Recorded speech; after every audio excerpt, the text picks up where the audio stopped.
New product release, our 56 to 60 door skins.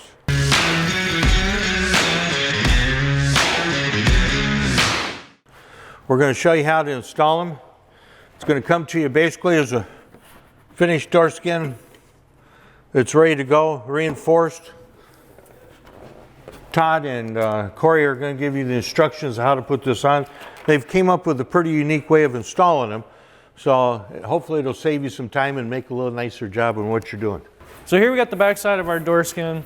We've ground up the whole perimeter of the door skin itself. That's going to get attached to the framing of the door. To make it easier, we kind of just trim out some door sound deadening to put on the skin, so we don't have to try to struggle with it when it gets glued onto the car. So you just cut it a little bit shorter around where it's going to get glued.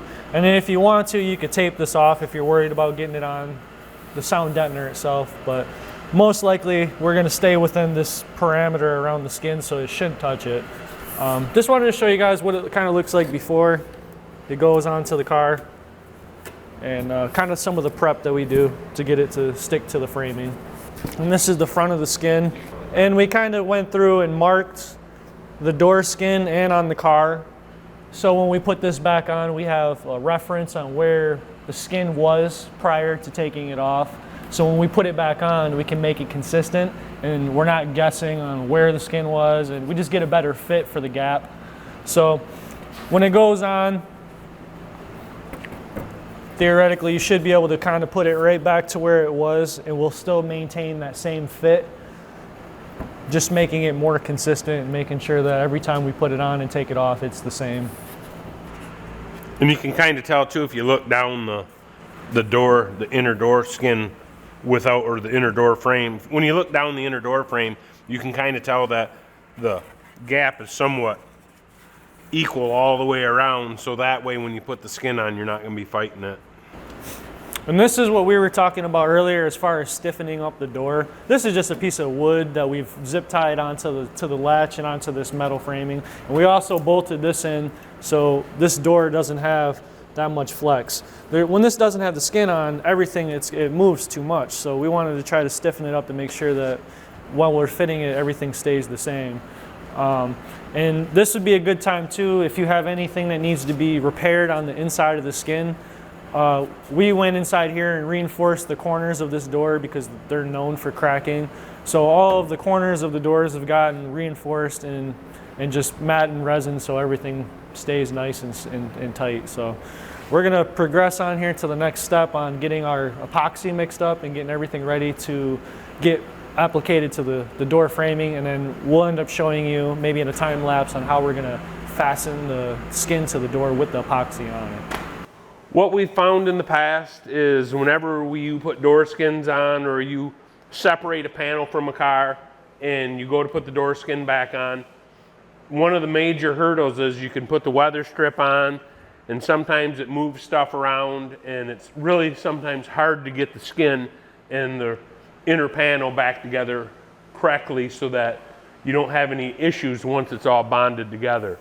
So Corey and I have been working on this a little bit this morning, and what we found, and we've done this in the past, and it's always worked rather well for us, we'll take the door, the inner skin, we'll peel the outer skin off the inner skin, clean up all the way around the edges, make everything uniformed on the inside, go on the inside of the skin, the new skin, grind the inside of the skin, make sure that's all uniformed, then we start, make sure your striker's on, make sure your hinges are rebuilt. Then another thing we'll do is we start by just taping the skin on the door, fitting it. And a lot of times you can see how all this is just tape. Just tape down there, not screwed, nothing like that. And we've also put a piece of wood to support the inside of the door, because when you cut that outer out, we've got a piece of wood in here. So that helps put this end this piece of fiberglass back to where it was, because if not, it's going to want to roll back in because it gets real flimsy and it starts twisting. So what we've done is we've went through and we figured out, after we got it all kind of taped on there, made sure it fit the hole, made sure the door was adjusted right to the gap, and got the gaps pretty good.